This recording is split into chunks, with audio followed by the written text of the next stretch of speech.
नमस्कार दोस्तों, आप देख रहे हैं साहित्य टीवी और मैं इंदौर से उषा गुप्ता।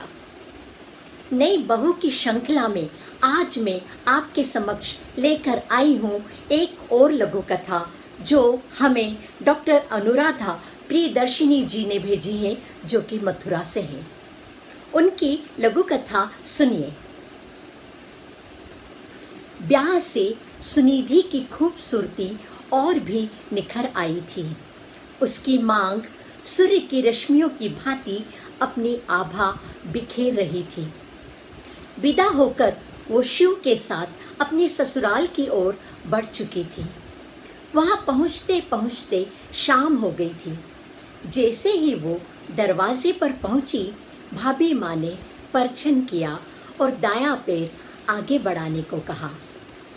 दोनों हाथों से सिनोरा पकड़े घूंघट संभालते हुए उसने पांव आगे बढ़ा दिया। पीछे से किसी ने कहा, पहले कोहबर में चलना है।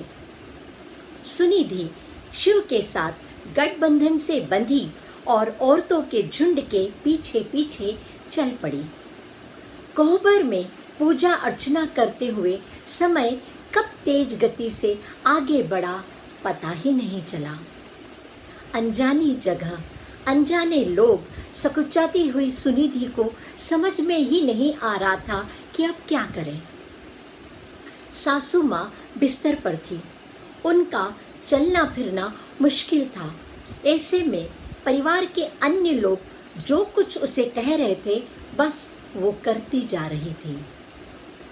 दिन भर की थकान और विदाई की ये भारी साड़ी और जेवर वो सब उतार देना चाहती थी, परंतु कहाँ, कैसे, कुछ समझ में नहीं आ रहा था।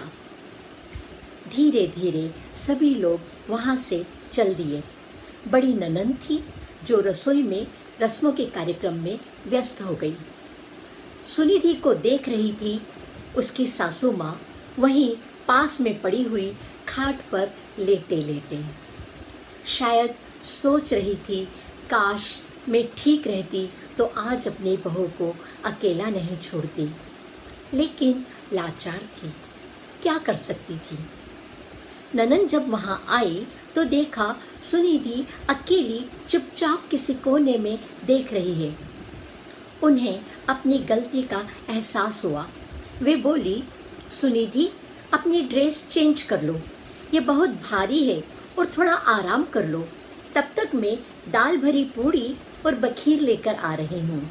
उसे खाना मत, बस एक रस्म है जूटन करने की। तभी आवाज आई, नहीं गुड़िया, नई बहू का बक्सा आज नहीं खुलेगा। उसे दूसरे कोई कपड़े दे दो जो हल्के हो, या मेरी अलमारी में से या अपने पास से, समझी। यह माँ की आवाज थी, सासू माँ की आवाज थी। सुनिधि यह देखकर हैरान थी कि माँ जो स्वयं का ध्यान नहीं रख पा रही है, पर उन्हें ध्यान है अपनी नई बहू का और उसके सामान की सुरक्षा का। वो समझ चुकी थी कि भले ही माँ जी बिस्तर पर है, परंतु उनका साया हर पल उसकी सुरक्षा करता रहेगा। वो भी कब बहू बनकर रहना चाहती थी। उसने हृदय से सासू माँ को माँ बना लिया। धन्यवाद। तो देखा आपने, डॉक्टर अनुराधा जी ने कितनी सुंदर लघु कथा भेजी है। यह बहू पर निर्भर है कि वह बहू बनकर रहना चाहती है या बेटी बनकर रहना चाहती है। मेरे मत में बेटी बनना ज़्यादा फायदेमंद है। तो कृपया लघु कथा पसंद आई हो तो लाइक और कमेंट जरूर कीजिएगा। धन्यवाद।